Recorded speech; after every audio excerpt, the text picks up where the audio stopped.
ದೂರುಗಳಿಗೆ ಸ್ಪಂದಿಸುತ್ತಾ ಹಲವು ವಿಷಯಗಳ ಬಗ್ಗೆ ಬರೆದಿರುವ ವನಿತಾ ಹೇರಳ, ವನಿತಾ ವೈನಳ್ಳ ಇವರು ಗೌರವಿಸಬೇಕಾಗಿ ಕೇಳಿಕೊಳ್ಳುತ್ತೇವೆ.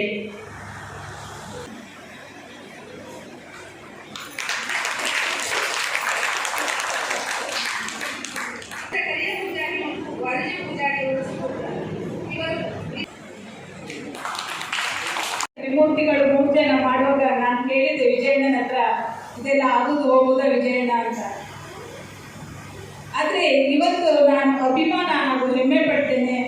ಚಿನ್ನದ ಬಿಂಬದಲ್ಲಿ ಕಲ್ತಂತ ಮಕ್ಕಳು ಅದು ಎಲ್ಲಿ ತನಕ ಹೋಗಿ ಕೊಟ್ಟಿದ್ದಾರೆ ಅಂತ ನಾವು ಊಹಿಸ್ಲಿಕ್ಕೂ ಕಷ್ಟ. ನಮ್ಮ ಸಂಸ್ಕೃತಿ, ಭಾಷೆ, ಅವ್ರು ಯಾವ ವೇದಿಕೆ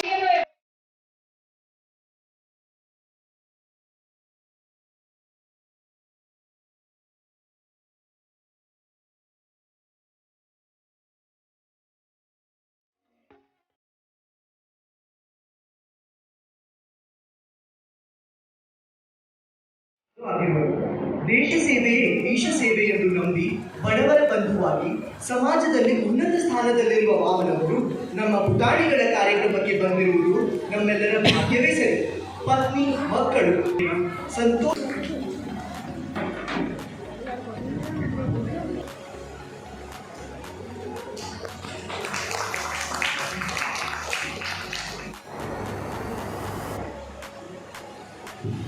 ಎಲ್ಲರಿಗೂ ನನ್ನ ನಮಸ್ಕಾರಗಳು. ಶ್ರೀಮತಿ ರತ್ನಾ ಪ್ರಭಾಕರ್ ಶೆಟ್ಟಿ ಮಾಮಿ ಅವರು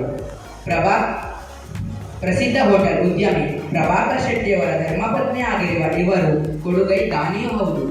ಶಾಂತ ಸ್ವಭಾವರಾದ ಇವರು ತಮ್ಮನ್ನು ಬಂಟರ ಸಂಘದ ಎಲ್ಲ ಕಾರ್ಯವೈಖರಿಗಳಲ್ಲಿ ಹಲವಾರು ವರ್ಷಗಳಿಂದ ತಮ್ಮನ್ನು ತೊಡಗಿಸಿಕೊಂಡಿರುವ ಇವರು ಪ್ರಸ್ತುತ ಬಂಟರ ಸಂಘದ ಮಹಿಳಾ ವಿಭಾಗದ ಜೊತೆ ಕಾರ್ಯದರ್ಶಿಯಾಗಿ ಕಾರ್ಯನಿರ್ವಹಿಸುತ್ತಿದ್ದಾರೆ. ಇವರಿಗೆ 2 ಗಂಡು, ಓರ್ವ ಹೆಣ್ಣು ಮಗಳಿಂದ ಕೂಡಿದ ಸಂತೋಷದ ಜೀವನ ಇವರದ್ದು.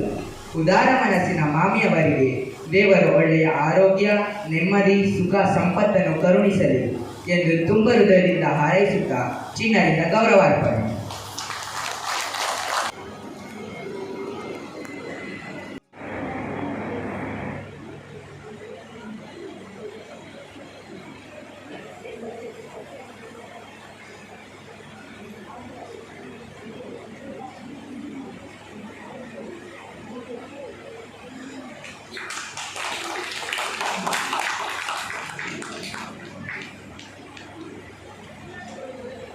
ನಿಮ್ಮಂತೆ ಪಾಲಕರೇ ಇಂಥದೊಂದು ನಮ್ಮಲ್ಲಿ ಎಷ್ಟು ಉತ್ಸಾಹ ಇದೆ ಆ ಉತ್ಸಾಹ ಮಕ್ಕಳಲ್ಲಿ ಬರಬೇಕು. ಮಕ್ಕಳಿಗೆ ಬೆಳೆಯ ಸಿರಿ ಮೊಳಕೆಯಲ್ಲಿ ಅಂತ ಹೇಳುವ ತರ ಮಕ್ಕಳಿಗೆ ಏನು ಗೊತ್ತಿರಲಿಲ್ಲ. ಅವರು ಮುಗ್ಧರು. ಅವ್ರು ಏನು ಹೇಳಿದ್ರು ಸಿಟ್ಟು ಬರ್ತದೆ ಅವರಿಗೆ. ಶಾಲೆಯದ್ದು ಅಷ್ಟು ಕಲೀಲಿಕ್ಕಿದೆ, ಹೋಮ್ವರ್ಕ್ ಇದೆ, ಆ ಕ್ಲಾಸ್ ಇದೆ, ಈ ಕ್ಲಾಸ್ ಇದೆ. ಅದೇನಿಲ್ಲ. ಈ ಏಜಲ್ಲಿ ಮಕ್ಕಳಿಗೆ ಎಷ್ಟು ಭಾಷೆ ಕಲಿಯುವ ಒಂದು ಶಕ್ತಿ ಇದೆ ಅಂತ ಹೇಳುವಾಗ ಅಷ್ಟಿಷ್ಟು ಶಕ್ತಿ ಅಲ್ಲ, ಅಷ್ಟು ಶಕ್ತಿ ಇದೆ ಆ ಮಕ್ಕಳಲ್ಲಿ. ಮಕ್ಕಳಿಗೆ ಶಕ್ತಿ ಇಲ್ಲ ಅಂತ ಹೇಳುವಾಗ ನಿಮ್ಮಲ್ಲಿ ಉತ್ಸಾಹ ಕಮ್ಮಿ ಇದೆ. ಮತ್ತೆ ನಾವು ಸ್ವಾರ್ಥಿಗಳಾಗಬಾರ್ದು. ಯಾಕೆ ಗೊತ್ತಾ, ನಾವು ಚಿನ್ನದ ಬಿಂಬೆ ಸಂಸ್ಥೆ ಹೋಗುವುದು ಪ್ರಕಾಶನವರೆಲ್ಲ ಅದನ್ನು ಬಿತ್ತುವಾಗ ಅದು ನಿಸ್ವಾರ್ಥದಿಂದ ಬಿತ್ತಿದ್ದಾರೆ. ಅದಕ್ಕಾಗಿ ಇದು ಹೆಮ್ಮರವಾಗಿ ಬೆಳೆದಿದೆ. ಈಗ ಅಕ್ಕಪಕ್ಕದ ಮನೆಯವರಿಗೂ ನೀವು ನಮ್ಮದೊಂದು ಚಿನ್ನದ ಬಿಂಬ ಸಂಸ್ಥೆ ಇದೆ, ಅಲ್ಲಿ ಈ ತರ ಮಕ್ಕಳಿಗೆ ನಮ್ದು ನೋಡಿ 5 ಪೈಸೆ ಖರ್ಚಿಲ್ಲ ನಿಮಗೆ. ಒಂದು ಫ್ರೀ ಆಫ್ ಕಾಸ್ಟ್. ನೀವು ಇಂಗ್ಲಿಷ್ ಶಾಲೆಗೆ ಹಣ ಕೊಡ್ತೀರಿ, ಫೀಸ್ ಕಟ್ತೀರಿ, ಸಮವಸ್ತ್ರ ಬೇಕು ನಿಮಗೆ. ಸಮವಸ್ತ್ರದಿಂದ ಪ್ರತಿಯೊಂದು ನಾವಿಲ್ಲಿ ಧರ್ಮಕ್ಕೆ ಕೊಡ್ತಾ ಇದ್ದೇವೆ. ಧರ್ಮಕ್ಕೆ ಬೆಳೆದ ಇದೆಯಲ್ಲ. ಈಗ ನೋಡಿ, ಮೊದಲನೇ ನಾವು ಊರಲ್ಲಿ ಇದು ಹೇಳ್ತಾರಲ್ಲ, ತಿಮ್ಮರೆ ಮತ್ತೆ ತೇವು, ಅದೆಲ್ಲ ನನಗೆ ಕನ್ನಡದಲ್ಲಿ ಪ್ರೊನೌನ್ಸಿಯೇಷನ್ ಕೂಡ ಸ್ವಲ್ಪ ಕಷ್ಟ ಆಗ್ತಾ ಇದೆ, ಸಾರಿ. ಅದೆಲ್ಲ ಬೆಳೆಸ್ತಾ ಇದ್ದೆ. ನಮಗೆ ಅದರದ್ದು ವ್ಯಾಲ್ಯೂ ಆವಾಗ ಗೊತ್ತಿರಲಿಲ್ಲ. ಈಗ ಅದೇ ಮೆಡಿಸಿನ್ ಆಗಿ ತರ್ತಾ ಇದ್ದೇವೆ. ನಮ್ಮ ಎಲ್ಲ ಆಯುರ್ವೇದಿನವರೆಲ್ಲ ಹೇಳ್ತಾರೆ ನೋಡಿ, ಅದು ಮೆಡಿಸಿನ್, ಅದರಲ್ಲಿ ಅಗತ್ಯ, ಅದು ಭಾರಿ ಒಳ್ಳೆಯದಿಲ್ಲ ಇರಬೇಕು ಅಂತ ನನ್ನ ಅನಿಸಿಕೆ. ನಾನು ಹೇಳಿದ್ರಲ್ಲಿ ಏನಾದರೂ ತಪ್ಪಿದ್ರೆ ಕ್ಷಮಿಸಿ. ಮತ್ತೆ ಪ್ರಕಾಶಣ್ಣ ಭಾರಿ, ಇವರು ವಿಜಯಣ್ಣನವರು, ಸುರೇಂದ್ರಣ್ಣನವರು ಎಲ್ಲ ಭಾರಿ ಒಳ್ಳೆ ಉದ್ದೇಶದಿಂದ ಇದನ್ನು ಸ್ಥಾಪನೆ ಮಾಡೋದ್ರಿಂದಾಗಿ ಇವತ್ತು ಇಷ್ಟು ಎತ್ತರಕ್ಕೆ ಬೆಳೆಯಿತು. ಈಗ ಮೊದಲು 1 ಪೇಜಾವರ ಶಿಬಿರ ಇದ್ದದ್ದು, ಈಗ ಅಲ್ಲಲ್ಲಿ 25 ಶಿಬಿರಗಳು ಸ್ಥಾಪನೆ ಆಗಿದೆ. ಎಲ್ಲಿಗೂ ನಿಮಗೆ ಅಲ್ಲಿಗೆ ಹೋಗ್ಲಿಕ್ಕೆ ಕಷ್ಟ ಇಲ್ಲ. ಮೊದಲಿದ್ದಾಗ ನಮಗೆ ಮಳೆ ನೀರಲ್ಲಿ ಕೊಚ್ಕೊಂಡು ಹೋಗ್ಲಿಕ್ಕೆ ಆ ಥರ ಇಲ್ಲ. ನಿಮ್ಮ ಕಾಲಬುಡದಲ್ಲೆಲ್ಲ ಇದೆ. ಅಷ್ಟು ಹಾಗಿರುವಾಗ ನಿಮ್ಮ ಸಂಬಂಧಿಕರಿಗೆ, ನಿಮ್ಮವರಿಗೆ ಯಾರಿಗೂ ಇದ್ರೆ ಕೂಡ ನೀವು ಇದರದ್ದು ಏನೆಲ್ಲ ನಡೆಯುತ್ತಿದೆ, ಇದರ ಆಕ್ಟಿವಿಟೀಸ್ ಬಗ್ಗೆ ಅವರಿಗೆ ತಿಳಿ ಹೇಳಿ. ಅದರಿಂದ ಅವರಿಗೂ ಒಂದು ಲಾಭ ಆಗಲಿ, ನಮ್ಮ ದೇಶ ಉದ್ಧಾರ ಆಗಲಿ, ನಮ್ಮ ಚಿನ್ನದ ಬಿಂಬ ಉದ್ಧಾರ ಆಗಲಿ, ನೀವೆಲ್ಲರೂ ಉದ್ಧಾರ ಆಗಲಿ ಅಂತ ಹೇಳ್ತಾ ಎಲ್ಲರಿಗೂ ಶುಭ ಹಾರೈಸುತ್ತಾ ನನ್ನ 2 ಮಾತುಗಳನ್ನು ಹುಟ್ಟಿದ್ದಾರೆ. ನಿಮ್ಗೆ ಗೊತ್ತಿಲ್ಲ, ನನ್ನ ಪುನರ್ಜನ್ಮ ಆದದ್ದು ಚಿನ್ನರ ಬಿಂಬ ಸ್ಥಾಪನೆಯಾಗಿ ಅದರ ಪ್ರಥಮ ಕಾರ್ಯಕ್ರಮ ಆಗಿ ನಾನು ಊರಿಗೆ ಹೋಗಿ ಶಬರಿಮಲೆಗೆ ಹೋಗುವ ದಾರಿಯಲ್ಲಿ ಆದದ್ದು ಪ್ರಥಮ ಕಾರ್ಯಕ್ರಮದಲ್ಲಿ 20 ವರ್ಷ ಆಯಿತು. ಇವತ್ತು 20ನೇ ವರ್ಷಕ್ಕೆ ಪ್ರಕಾಶನ ಪುನಃ ಬಂದಿದ್ದಾರೆ. ಹಾಗಾಗಿ ನಮ್ಮನ್ನು ಅಷ್ಟು ಸುಲಭದಲ್ಲಿ ನೀವು ಹೋಗಲಿಕ್ಕೆ ಬಿಡುವುದಿಲ್ಲ. ತುಂಬ ಕೆಲಸ ಬಾಕಿ ಉಂಟು, ಮಾಡಿ ಹೋಗಿ ಎಂಬುದಾಗಿ ಹೇಳಿದ್ದಾರೆ. ಅದನ್ನು ಮಾಡ್ತಾ ಇದ್ದೇವೆ. ನಮ್ಮ ಮುಖ್ಯ ಉದ್ದೇಶ ವೇದಿಕೆಯಲ್ಲಿ ಮಕ್ಕಳ ಪ್ರತಿಭೆ ತೋರಿಸುವುದಲ್ಲ ಅಥವಾ ಸ್ಪರ್ಧೆ ಮಾಡುವುದೂ ಅಲ್ಲ. ನಮ್ಮ ಮುಖ್ಯ ಉದ್ದೇಶ ಇಲ್ಲಿ ನಾವು ಚರ್ಚೆ ಮಾಡಿ ಈ ಸಂಸ್ಥೆಯನ್ನು ಸ್ಥಾಪಿಸುವಾಗ ನಮ್ಮ ಮನಸ್ಸಲ್ಲಿ ಬಂದದ್ದು ಏನಂತ ಹೇಳಿದ್ರೆ, ಇಂಗ್ಲಿಷ್ ಮಾಧ್ಯಮದಲ್ಲಿ ಒಂದು ಅವರಿಗೆ ಶಿಕ್ಷಣ ವ್ಯವಸ್ಥೆ, ಅದರೊಂದಿಗೆ ಪಾಶ್ಚಾತ್ಯ ಸಂಸ್ಕೃತಿಯ ದುಷ್ಪರಿಣಾಮ. ಹಾಗಾದರೆ ಇನ್ನು ಭವಿಷ್ಯಕ್ಕೆ ಈ ಮಕ್ಕಳ ಭವಿಷ್ಯ ಏನು ಅಂತ ಒಂದು ಸಣ್ಣ ಉದಾಹರಣೆ ಹೇಳ್ತೇನೆ. ಈಗಿನ ಯುವತಿಯರಿಗೆ ಕುತ್ತಿಗೆಯಲ್ಲಿ ಸರ ಬೇಡ, ಕೈಗೆ ಬಳ ಬೇಡ, ಸೀರೆ ಬೇಡ, ಹಣೆಯಲ್ಲಿ ಕೊಟ್ಟು ಬೇಡ. ಅಂತ ಪರಿಸ್ಥಿತಿಯಲ್ಲಿ ಮಕ್ಕಳಿಗೆ ಎತ್ತು ನಿಲ್ಲು ಮಗ, ಎತ್ತು ನಿಲ್ಲು, ನೀನು ಅವಳನ್ನು ತಿರುಗು, ನೋಡಿ ಅವಳು ಯಾವ ರೀತಿ ಸಣ್ಣ ಮಕ್ಕಳು 50 ವರ್ಷದ ಹಿಂದೆ ಊರಿನಲ್ಲಿ ಯಾವ ರೀತಿ ಸುಸಂಸ್ಕೃತರಾಗಿ ಶಾಲೆಗೆ ಹೋಗ್ತಾ ಇದ್ರು. ಆ ರೀತಿ ತಲೆಗೆ ಹೂ ಇಟ್ಟು ಜನಗಟ್ಟೆ ರಿಬ್ಬನ್ನಲ್ಲಿ ಹಾಕಿ ಇದು ಹಾಕಿ ಮತ್ತೊಬ್ಬಳಲ್ಲಿ ಹೇಳುವಾಗ ನೀನು ಅವಳ ಕೈಯಲ್ಲಿ ಬಳೆ ಎಷ್ಟು ಅವರಿಗೆ ಬಳೆ ತೋರಿಸು. ಇದು ನಮ್ಮ ಸಂಸ್ಕೃತಿ. ಇದನ್ನು ಉಳಿಸಬೇಕು. ನಮ್ಮ ಮಕ್ಕಳು ಸುಸಂಸ್ಕೃತರಾಗಿ ಒಳ್ಳೆಯ ವ್ಯಕ್ತಿತ್ವವನ್ನು ಹೊಂದಿ ಉತ್ತಮ ಮನುಷ್ಯರಾಗಿ ಬೆಳೆಯಬೇಕು. ಇದು ನಮ್ಮ ಮುಖ್ಯ ಉದ್ದೇಶ. ಎರಡನೇದು, ಸಚಿನ್ ತೆಂಡೂಲ್ಕರ್ನಿಗೆ ವೇದಿಕೆ ಸಿಕ್ಕಿತು. ಆದರೆ ಭಾರತದಲ್ಲಿ ಎಷ್ಟೋ ಸಾವಿರ ಸಚಿನ್ ತೆಂಡೂಲ್ಕರ್ ಇದ್ದಾರೆ, ವೇದಿಕೆ ಸಿಗಲಿಲ್ಲ. ಹಾಗೆಯೇ ನಮ್ಮ ಸಮಾಜದಲ್ಲಿ ಒಂದಿಬ್ಬರಲ್ಲ, ಸಾವಿರ ಜನ ಪ್ರತಿಭಾವಂತರಿದ್ದಾರೆ, ವೇದಿಕೆ ಸಿಗಲಿಲ್ಲ. ನಮ್ಮಲ್ಲಿರುವ ಪ್ರತಿಭೆ ಹೊರಗೆ ಬರಬೇಕಂತಾದ್ರೆ ಎಷ್ಟು ಸುತ್ತ ಪ್ರತಿಭೆ ಇದೆ. ಈಗ ನಾವು ಹೆತ್ತವರಿಗೆ ಸ್ಪರ್ಧೆಯನ್ನು ಮಾಡಿದ್ದೇವೆ. ಎಷ್ಟೋ ಜನ ಅಡಿಗೆ ಕೋಣೆಯಲ್ಲಿ ಇದ್ದವರು ವೇದಿಕೆಗೆ ಬಂದು ಉತ್ತಮವಾಗಿ ಹಾಡ್ತಾ ಇದ್ದಾರೆ. ಅಷ್ಟು ಪ್ರತಿಭೆ ಅವರಲ್ಲಿ ಇದೆ. ಆಗ ಒಂದು ಮಗು ಭಾಷಣ ಮಾಡುವಾಗ ತಪ್ಪಿತ್ತು. ಎಲ್ಲರೂ ನೋಡ್ತಾ ಇದ್ರು, ಈಗ ಮಗು ಓಡ್ತದೆ ಅಂತ. ನಮ್ಮ ಮಕ್ಕಳು ಕ್ಷೇತ್ರ ಬಿಟ್ಟು ಓಡೋದಿಲ್ಲ. ಇವತ್ತು ಓಡಲಿಲ್ಲ. ನೆನಪು ಮಾಡಿ ಭಾಷಣ ಸಂಪೂರ್ಣ ಮಾಡಿ ಹೋಗಿದ್ದ ಮಗು. ಇದು ಚಿನ್ನದ ಬಿಂಬದ ಕೊಡಿ. ಆ ಒಂದು ಧೈರ್ಯ ವೇದಿಕೆ ನೋಡುವಾಗ ಯಾರ ಮಕ್ಕಳಲ್ಲಿ ಹೆದರಿದ್ರು ಓಡಬೇಕು. ಅವರಿಗೆ ಹೆದರಿಕೆ ಆಗಲಿಲ್ಲ. ನೆನಪು ಮಾಡಿ ರಿಪೀಟ್ ಮಾಡಿ ಹೇಗೆ ಖುಷಿ ಆಯಿತು. ಪ್ರಶಸ್ತಿ ಮುಖ್ಯ ಅಲ್ಲ, ಭಾಗವಹಿಸುವುದು ಮುಖ್ಯ, ಆ ಧೈರ್ಯ ಮುಖ್ಯ, ಸಭಾ ಕಂಪನಗಳಲ್ಲಿ ಮಾತಾಡೋದು ಮುಖ್ಯ. ಚಿನ್ನದ ಬಿಂಬದ ಮಕ್ಕಳ ಮತ್ತು ಎಲ್ಲ ನಮ್ಮ ವಿಶೇಷತೆಯುಕ್ತ ಸ್ವಾಮೀಜಿಯವರು ಬಿದ್ದಿದ್ದು, ಹಾಗಿರುವಾಗ ಅದು ಮರ ಆಗಲೇಬೇಕು. ಅದರಿಂದ ಇಲ್ಲಿ ಕೂಡ ಉಪಯೋಗ ಆಗ್ತಾ ಇದೆ, ಅದು ಎಲ್ಲರಿಗೂ ಕೂಡ ಗೊತ್ತಿದೆ. ಅದೇ ರೀತಿ ಚಿನ್ನದ ಬಿಂಬವನ್ನು ಇಷ್ಟೊಂದು ದೊಡ್ಡ ಮಾಡಲಿಕ್ಕೆ ಕಾರಣ ನಾನು ಯಾವಾಗಲೂ ಹೇಳ್ತೇನೆ, ಎಲ್ಲ ಕೆಲಸ ಪಾಲಕರು ಅಂತ. ಇವತ್ತು FMDC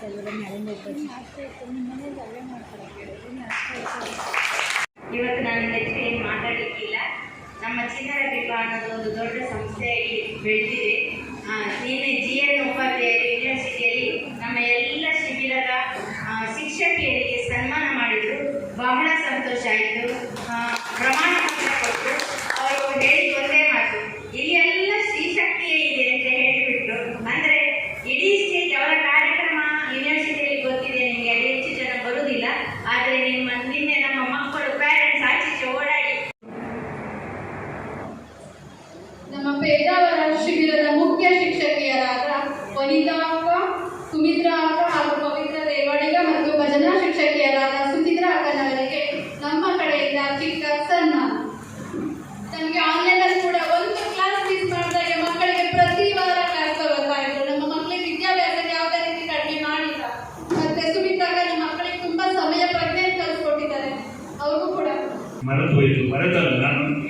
ಮಾತಾಡಬೇಕಿತ್ತು, ಆದರೆ ನನ್ನ ಅದು ಜ್ಞಾಪಕಕ್ಕೆ ಬರಲಿಲ್ಲ. ಈ ಚಿನ್ನದ ಬಿಂಬ ಅಲ್ಲ, ಚಿನ್ನದ ಬಿಂಬ ಮಕ್ಕಳಿಗಾಗಿ ಮಾಡಿದ್ದು ನಾವು, ಆದರೆ ಅದೀಗ ಬಾಲಕರಿಗೂ ಕೂಡ ಆಗಿದೆ. ಈಗ ಸೂರ್ಯಕುಮಾರ್ ಹೆಗಡೆಯವರು ಹುಡುಗ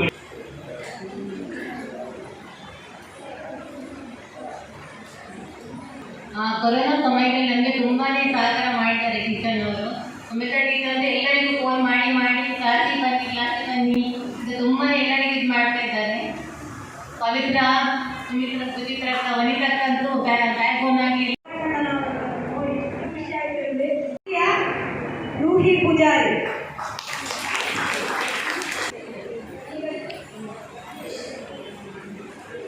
ಜೂನಿಯರ್ ವಿಭಾಗದ ಭಾಷಣ ಸ್ಪರ್ಧೆ, ಇದರಲ್ಲಿ ತೃತೀಯ ಬಹುಮಾನ ರೂಹಿ ಪೂಜಾರಿ.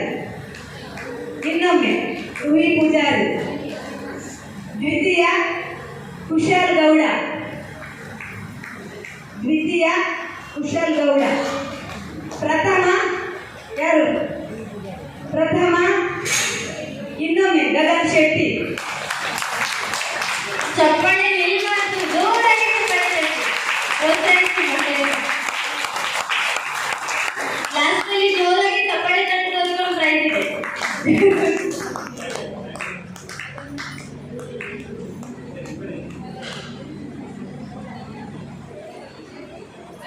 ಗಗನ್ ಶೆಟ್ಟಿ ಜೂನಿಯರ್ ವಿಭಾಗದ 2ರಲ್ಲಿ.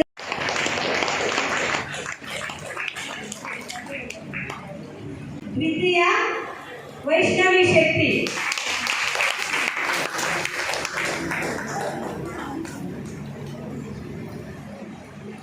ದ್ವಿತೀಯ ವೈಷ್ಣವಿ ಶೆಟ್ಟಿ. ಪ್ರಥಮ Shetty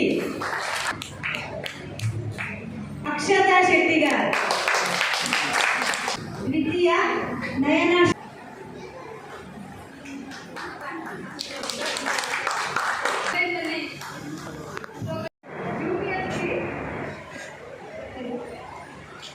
junior Shri third prize ಪ್ರೀತಿ ಪೂಜಾರಿ. ದ್ವಿತೀಯ ಬಹುಮಾನ ಸಭ್ಯ ಶೆಟ್ಟಿ. ಮತ್ತೆ ಭಾವಡಿಕೆ ತೃತೀಯ ಬಹುಮಾನ ಪ್ರೀತಿಯುಸ್ ಎಸ್ ಪೂಜಾರಿ. ದ್ವಿತೀಯ ಬಹುಮಾನ ತನಿಷಾ ಪೂಜಾರಿ. ಪ್ರಥಮ ಬಹುಮಾನ ಗಗನ್ ಶೆಟ್ಟಿ.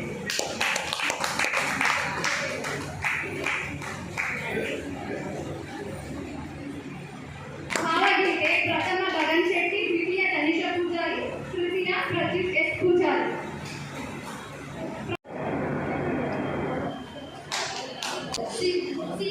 ಸ್ಪೀಚ್ ಪ್ರಥಮ ಜೀವನ್ ಗೌಡ, ದ್ವಿತೀಯ ತನಿಷಾ ಶೆಟ್ಟಿಗಾರ್, ತೃತೀಯ ವೈಷ್ಣವಿ ಶೆಟ್ಟಿ.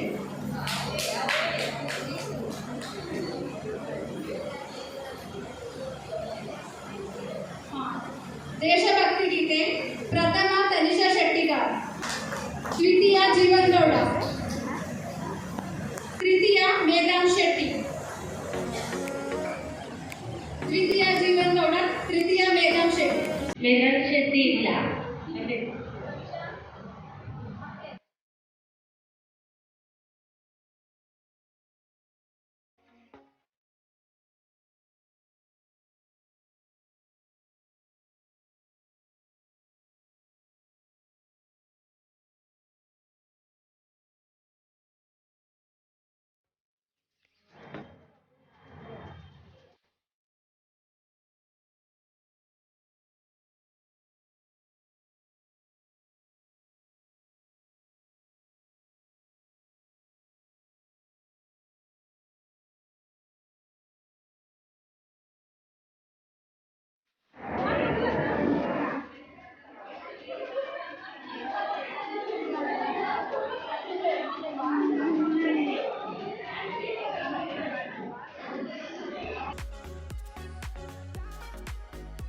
ನನಗೆ ಸ್ಪೀಚ್ ಮಾಡಲಿಕ್ಕೆ ಬರೀಲಿಕ್ಕೆ ಅದು ಏನು ನನಗೆ ಗೊತ್ತಿಲ್ಲ. ಭಾವಗೀತೆ ಜನಪದ ಗೀತೆಯಿಂದ ಯೂಟ್ಯೂಬ್ನಲ್ಲಿ ತೆಗೆದುಕೊಳ್ತೀನಿ ಹಾಕ್ಕೊಳ್ತೀನಿ.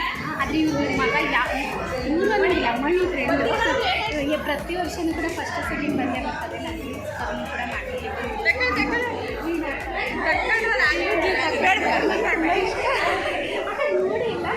ನೋಡಿ ಮತ್ತೆ ಅವ್ರು ನೋಡಿ ಅದು ಬರಲ್ಲ ಅಂತಿದ್ದಾರೆ. ಬರ್ತೀನಿ ಅಕ್ಕ. ಪ್ರೋಗ್ರಾಮ್ ಮುಗಿಸ್ಕೊಂಡು ಹೋಗ್ತಾ ಇದ್ದೀವಿ. ಈಗ ಟೈಮ್ 7:30 ಆಗ್ತಾ ಇದೆ. ಮನೆಗೆ ಹೋಗಿ ಅಡುಗೆ ಸಾಂಬಾರು ಏನೂ ಇಲ್ಲ, ಸಾಂಬಾರು ಮಾಡಬೇಕು. ಅವ್ರ ಅಪ್ಪ ಏನಾರು ಸಹ ತಂದುಕೊಟ್ರೆ ನಾನು ಅರ್ಧ ಮನೆಯೆಲ್ಲ ಕ್ಲೀನಿಂಗ್ ಎಲ್ಲ ಮಾಡಿದ್ದೀನಿ. ಈಗ ಮತ್ತೇನಾದರೂ ಸಹ ತರಿಸ್ಕೊಂಡ್ರೆ ಮನೆಯೆಲ್ಲ ಮತ್ತೆ ಕ್ಲೀನಿಂಗ್ ಮಾಡಬೇಕು, ನೋಡಬೇಕು. ನಡ್ಕೊಂಡು ಹೋಗ್ತಾ ಇದ್ದೀವಿ, ಏಕೆಂದರೆ ಮುಂದೆ ದೇವಿ ಬರ್ತಾ ಇದೆ. ಇನ್ನು ನಾಳೆಯಿಂದ ನವರಾತ್ರಿ ಶುರುವಾಗುತ್ತಲ್ಲ, ಅದಕ್ಕೇನೆ ದೇವಿನ ನೋಡಿ ಇವತ್ತೇ ತರ್ತಾ ಇದ್ದಾರೆ. ಪಕ್ಕದಲ್ಲಿ ನೀವು ನೋಡ್ತಾ ಇರ್ಬೋದು ಹೈದ್ರಾಬಾದ್ ಮುಂಬೈ ಹೈವೇ. ಈಗ ತುಂಬ ದೂರನೇ ಐತೆ, ತುಂಬ ಅಂದರೆ ಒಂದು 5 ನಿಮಿಷ ರಸ್ತೆ ಆಗ್ತದೆ. ಅಲ್ಲೇ ನಿಲ್ಲಿಸಿದ್ರು ರಿಕ್ಷಾನ. ಈಗ ನಾವು ನೋಡಿ ನಡ್ಕೊಂಡು ಹೋಗ್ತಾ ಇದ್ದೀವಿ. ನೋಡಿ ಎಷ್ಟು ಚೆನ್ನಾಗಿ ಅರೇಂಜ್ಮೆಂಟ್ ಮಾಡಿದ್ದಾರೆ ಅಂತ. ಹೋಗ್ಬೇಕಾದ್ರೇ ಇಲ್ಲಾಂದ್ರೆ ಒಂದು 3 ಜಾಗದಲ್ಲಿ ದೇವಿ ನೋಡ್ಕೊಂಡು ಹೋಗೋ ರಸ್ತೆನಲ್ಲೇ. ನೋಡಿ ಇಲ್ಲಿ ಮ್ಯೂಸಿಕ್ಕು, ರಾತ್ರಿ ಹೊತ್ತು ಕೋಲಾಟ ಆಗುತ್ತಲ್ಲ ಅದಕ್ಕೆ ಮ್ಯೂಸಿಕ್ಕು. ನೋಡಿ ಈ ವರ್ಷ ಫಸ್ಟ್ ದರ್ಶನ ಆಗಿದ್ದು ದೇವಿ. ಕೈ ಮುಕ್ಕೊಂಡು ಹೋದ್ವಿ. ಫಂಕ್ಷನ್ ಅಂತೂ ತುಂಬ ಚೆನ್ನಾಗಿ ನಡೆಯಿತು. ಎಲ್ಲ ಮಕ್ಕಳುಗಳು ಮುದ್ದ ಕಾಣಿಸ್ತಾ ಇದ್ರು, ಚೆನ್ನಾಗಿ ಹೇಳಿದರು. ಸ್ಪೀಚ್ ಇರ್ಬೋದು, ಹಾಡುಗಳಿರ್ಬೋದು, ಮತ್ತು ಪೇರೆಂಟ್ಸ್ಗಳು ಕೂಡ ಅಷ್ಟೇ ತುಂಬ ಚೆನ್ನಾಗಿ ಜನಪದ ಗೀತೆ ಹೇಳಿದರು. ನನಗೆ ಮಾತ್ರ ಏನೂ ಸಿಗಲಿಲ್ಲ. ನನ್ನ ಮಗನಿಗೆ ಸ್ಪೀಚ್ನಲ್ಲಿ 2nd ಪ್ರೈಸ್ ಸಿಕ್ತು. ಮತ್ತು ಅದ್ರ ಕ್ರೆಡಿಟು ಕೂಡ ನಾನು ಹೇಳಿದ್ದೀನಿ ಮಣಿ ಮತ್ತು ನನ್ನ ಮಗನಿಗೆ ಅಂತ. ಮತ್ತು ನನ್ನ ಮಗಳಿಗೆ ಯಾವುದೇ ರೀತಿ ಆ್ಯಕ್ಟಿವಿಟಿನಲ್ಲಿ ಭಾಗವಹಿಸಿರಲಿಲ್ಲ. ಕಾರಣ ಇಷ್ಟೇ, ಅಂದರೆ ಇಲ್ಲಿ ಸೀನಿಯರ್ ವಿಭಾಗದ ಮಕ್ಕಳುಗಳು ಅಂತಂದರೆ 15 ವರ್ಷದ ಒಳಪಟ್ಟಿದ ಮಕ್ಕಳುಗಳು, ಮತ್ತು ಜೂನಿಯರ್ ಅಂದರೆ 10 ವರ್ಷದ ಒಳಪಟ್ಟದ ಮಕ್ಕಳುಗಳು. ಹಾಗಾಗಿ ನನ್ನ ಮಗಳಿಗೆ 15 ವರ್ಷ ತುಂಬಿದೆಯಲ್ಲ, ಹಾಗಾಗಿ ಅವ್ರುಗಳಿಗೆ ಯಾವುದೇ ರೀತಿ ಕಾಂಪಿಟೇಷನ್ ಇರಲಿಲ್ಲ. ಮತ್ತು ಗೆಸ್ಟ್ಗಳು ಕನ್ನಡದ ಬಗ್ಗೆ ಮಾತಾಡಿದರು, ಮತ್ತು ಕನ್ನಡ ಕಲಿಸ್ಬೇಕು ಮಕ್ಕಳುಗಳಿಗೆ, ಹೇಗೆಲ್ಲ ನಾವು ಬೆಳೆಸಬೇಕು ಅಂತ ಹೇಳಿದರು. ಅದಂತೂ ನನಗೆ ತುಂಬಾ ಇಷ್ಟ ಆಯಿತು. ಫ್ರೆಂಡ್ಸ್ ನೋಡಿ ಹೀಗಿತ್ತು ನಮ್ಮ ಕ್ಲಾಸಿನ ಪ್ರೋಗ್ರಾಮು. ನಿಮ್ಗೆ ಹೇಗೆ ಅನ್ನಿಸ್ತು ಅಂತ ಕಮೆಂಟ್ ಮಾಡಿ ತಿಳಿಸಿ. ಎಲ್ಲರಿಗೂ ಕೂಡ ನನ್ನ ಧನ್ಯವಾದಗಳು.